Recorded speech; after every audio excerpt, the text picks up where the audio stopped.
여기에서 20절과 21절은 누가에만 나오고 있습니다. 누가의 기록이 마태의 것보다 더 상세하고 충실한데 마태복음 11장 2절에서 6절에 설명을 하였습니다. 2절에 보면 감옥이 나오죠. 예수님의 선구자요 예언자였던 세례자 요한은 헤롯 안디바와 그의 불의한 아내 헤로디아의 일로 감옥에 갇혀 있었습니다. 마태복음 4장 12절에도 나오고 14장 1절에서 12절에도 나옵니다. 아마도 이 감옥은 유대인의 3대 요새인 마케루스 안에 있었던 것 같고요. 그리스도가 나오는데 공간 복음서 기자가 별로 사용하지 않는 그리스도, 즉 메시아라는 명칭을 사용한 것은 마태가 예수님을 메시아로 확신했다는 것을 암시해주고 있습니다. 세례자 요한이 제자들을 보내어 오실 그분에 대해 질문한 것을 보면 아직 확신하는 마음이 없었던 것 같습니다. 3절에 보면 오실 그분에 대한 것이 나오는데 현재 분사이므로 오시는 그분으로 번역할 수 있습니다. 일반적으로 알려진 메시아의 칭호는 아니었지만 해당 예배에서는 비슷한 의미로 시온의 구속자로 오실 그분 하바라고 합니다.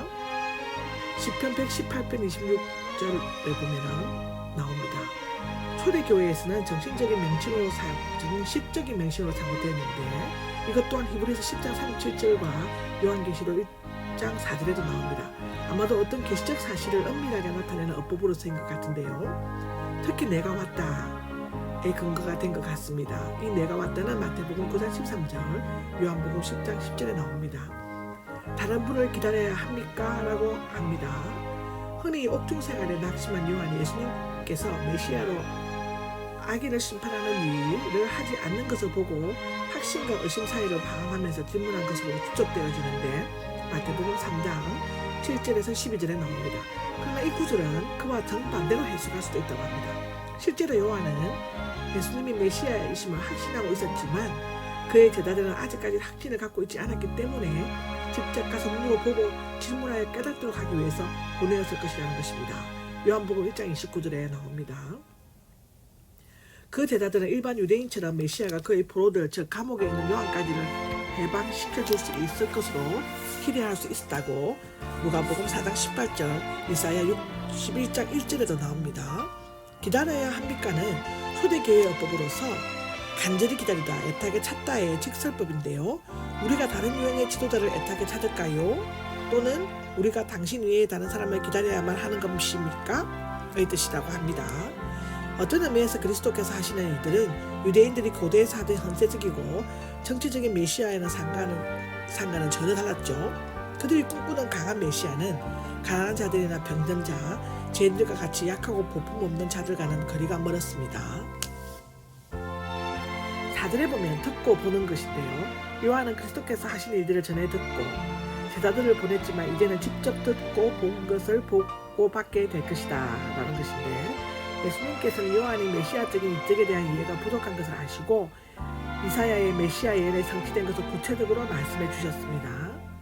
5절을 보면 눈먼 사람들, 못 걷는 사람들, 나병 환자들, 가난한 사람들이 나옵니다. 이런 사람들의 치유함을 받으면 복음이 전파되는 것을 유대인들이 기대하는 현세적이고 정치색이 짙은 메시아 상과는 다른 것이었죠. 실제로 여호와의 종 메시아는 눈먼 자와 듣지 못하는 자처럼 사람들에게 얼굴을 가리지 보지 않음을 받은 자같이 멸시와 천대를 받았습니다. 특히 병 고치신 이적은 메시아 예언의 성취이시며 가난한 사람들에게 복음을 전파된 것은 그 역시 절정이었습니다. 이사야 35장 5절 6절 61장 1절에 나옵니다. 내가 하는 일들을 다 유의해 보아라. 이런 일들은 너희에게 메시아에게서 기대하는 일은 아니지만 악의 세력들이 파괴되고 메시아의 시대가 가까이 이르렀음을 보여주고 있다라고 기록되어져 있습니다. 6절입니다. 걸려 넘어지지 않는 사람인데요. 여기에서 걸려 넘어지지 않는 사람은 길을 가다가 돌에 걸려 넘어지거나 비틀거리다를 의미합니다. 만약 요한이 유대인들처럼 정치적이고 물질적인 메시아관을 가졌다면 그것은 그릇된 오해의 그림돌일 것입니다. 예수님은 아직 자신의 주권을 완전히 행사하지 않았으며 종말적 심판은 이후에 있게 될 것입니다. 자신의 뜻대로 이루어지지 않는다고 심하거나 시험에 드는 것은 실로 어리석은 일입니다.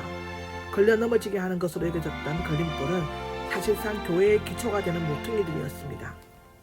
그리스도의 십자가를 믿지 않는 자에게는 미련하고 걸려 넘어지게 하는 장애물입니다. 고린도전서 1장 18절 23절, 이사야 8장 14절에 기록되어져 있습니다. 누가복음 7장 22절입니다. 22절에는 가난한 사람들이 복음을 듣는다가 나옵니다. 예수님께서는 자신이 행하신 이적들을 열거하신 후 가난한 사람들이 복음을 듣는다고 말씀하셨습니다. 이것은 다른 어떤 것보다 더 큰 이적으로 그가 메시아임을 나타내는 가장 좋은 증거도 됩니다. 가난한 사람이 나오는데 가진 재산이 전혀 없는 무일푼의 사람 또는 파산자를 의미합니다. 그들이 자신이 공적으로 도저히 구원을 받을 수가 없으며 오직 은혜로만 가능한 사람들입니다. 6절입니다. 걸려 넘어지지 않는 사람인데요.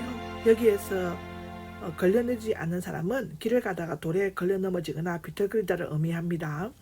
만약 요한이 유대인들처럼 정치적이고 물질적인 메시아관을 가졌다면 그것은 그릇된 오해의 그림돌일 것입니다.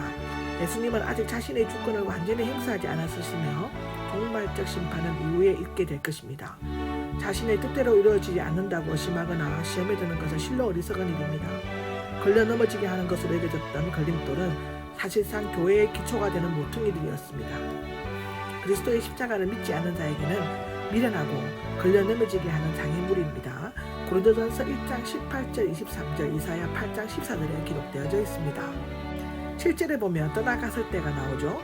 문자적으로는 이들이 자기 길들로 갔을 때 또는 떠나가는 동안입니다.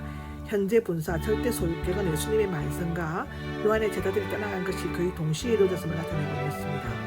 예수님께서 요한의 제자들이 떠나고 나서야 그에 대해 언급한 것은 아첨하거나 부하하는 것과 같은 인상을 주지 않기 위함이었을 것입니다.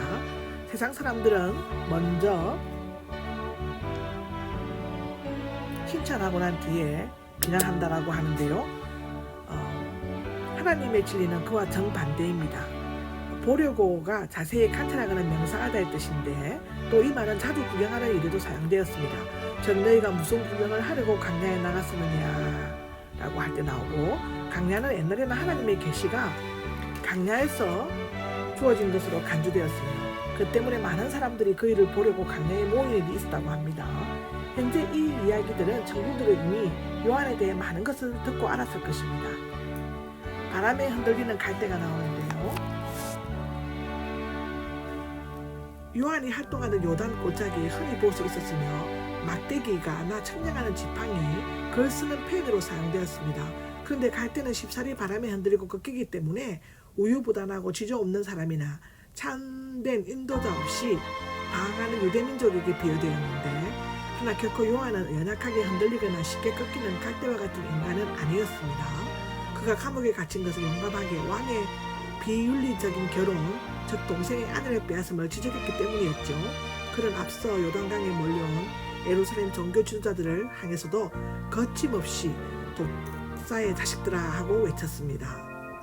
8절에 보면 고운 옷을 입은 자라고 나옵니다. 너희는 고운 옷을 차려 입은 어떤 사람을 구경하러 갔느냐? 늘 계속해서 좋은 옷을 입은 자들은 왕궁 안에 있다. 요한은 결코 외적인 모양을 중요시하는 사람이 아니었죠. 그는 호화로운 것들을 떠나 거친 약대 트롯을 입고 살았으며 너희가 기대하는 것처럼 멋진 왕복을 입은 고무당당한 메시아의 선구자들보다는 낮고 천한 위치에서 사명을 감당한 사람이었다는 뜻일 수도 있습니다. 9절을 보면 예언자보다 더 나은 사람이라고 나와있죠. 예언자는 하나님의 뜻을 백성에게 전달하기 위한 택함받은 자를 말하고 있습니다. 원문의 명칭은 선지자보다는 예언자가 맞다고 합니다. 그들은 이스라엘 백성들에게 하나님에 대한 순종, 율법 준수, 회개 등을 촉구했는데요. 그들이 가장 중요한 임무는 세상의 구주로서 오실 메시아에 대해 예언이고, 백성들을 하나님의 은총 안에 머물게 하며 하나님과 사람을 연결시키는 일이었다고 고린도전서 14장 31절, 요한계시록 1장 10절, 베드로후서 1장 21절 등입니다. 세례자 요한은 메시아를 직접 보고 예언하고 선포했기 때문에 보지 못하고 예언한 엘리야를 비롯한 다른 예언자들보다 더 나은 사람이었다고 기록하여지고 있습니다. 10절에 보면 내 앞에서가 나옵니다. 말라기 3장 1절을 인용한 것인데요. 72년간 히브리 성경에는 내 앞에서로 되어 있는데 본절에서는 내 앞에서로가 되어 있습니다. 그 이유는 말라기에서는 하나님께서 그 사자를 자신의 면전에서 보내신 것이었지만 본문에서는 예수님께서 이것을 자신에게 말씀하신 것으로 인용하였기 때문입니다. 11절을 보면 여자에게서 태어난 사람들인데 욥기에서는 죽을 수밖에 없는 사람들, 죽음과 고통 아래에 있는 모든 인류의 뜻이며 자연적인 출생에 의해 태어난 자들을 말합니다. 이것은 단수로 표현된 한 여인에게서 나신 분, 창세기 3장 15절, 갈라디아서 4장 4절에 나오는, 즉 성령의 초자연적인 역사에 주제는 예수님과 대조되는 표현이죠. 더 위대한 인물은 도덕적인 특성이나 신앙 성취에 있어서가 아니라 그 지위와 그 특권에 있어서 큰 인물이라는 것입니다. 그가 위대한 인물인 것은 첫째로 모태에서 성화되었고 복중에서 뛰놀음으로써 그리스도에 대해 연한 거고, 두 번째로는 그리스도에게 세례를 준 것이고, 세 번째로는 그리스도를 신랑 하나님의 어린 양으로 심판으로서 예언하신 것이고, 네 번째는 천국에 가까웠음을 선포했습니다. 다섯 번째로는 위대한 예언자 엘리야를 포상했기 때문인데요. 나온 적이 없다는, 특별히 역사의 무대에 출연하는 것을 말하는데 성경에서는 예언자에 대해서만 사용하고 있습니다. 마태복음 24장 11절 24절 보면 나옵니다. 가장 작은 사람은 예수님 자신이나 천사들이나 어린아이 등을 가리킨다고 하지만 여기에서는 보잘것없이 보이는 그리스도인으로 보이는 것이 타당하다고 하는데요. 아무리 작은 그리스도인이라 할지라도 위대한 유대인보다 더 크다. 왜냐하면 전자는 하나님과 성령으로 태어났고 천국 안에 있지만 후자는 혈통에 의하여 천국 밖에 있었기 때문인데요. 요한복음 1장 13절을 보면 됩니다. 요한은 아직도 어선풀의 동트는 구약의 마지막 언덕에 서 있었다. 이미 의의 태양은 신약의 온누리에 그 찬란한 빛을 비추고 있었다라고 기록하고 있습니다. 29절과 30절에는 마태복음의 병행 구조는 없습니다. 마태복음 21장 31절에서 32절의 말씀이 어느 정도 비슷하지만 이 구절에서 예수님의 말씀의 일부분인지 아니면 누군가 역사적으로 관찰을 한 후 자신의 논평을 적은 것인지는 많은 논란이 있다고 합니다. 그러나 누가는 예수님이 말씀하시는 도중에 자기 논평을 끼워 넣은 적이 없습니다. 따라서 이 부분은 예수님께서 계속적으로 말씀하신 내용으로 보는 것이 옳을 것인데요. 어떤 영어 번역에서는 이 부분을 갈로 안에 넣고 있습니다. 모든 백성과 세리들은 요한의 메시지를 듣고 세례를 받았으며 하나님을 의롭다 했습니다. 즉 세례를 받음으로써 하나님의 의로우심이 받아들여지는 것인데 세례를 인정하는 것은 곧 하나님의 의를 인정하는 것이라고 합니다. 이에 비해 바리새인들과 율법 교사들의 세례를 거절하고 회개의 말씀을 받아들이지 않았음으로써 그들은 구원하시려는 하나님의 뜻을 저버리고 그 계획을 무너뜨리고 말았다고 기록하여지고 있습니다.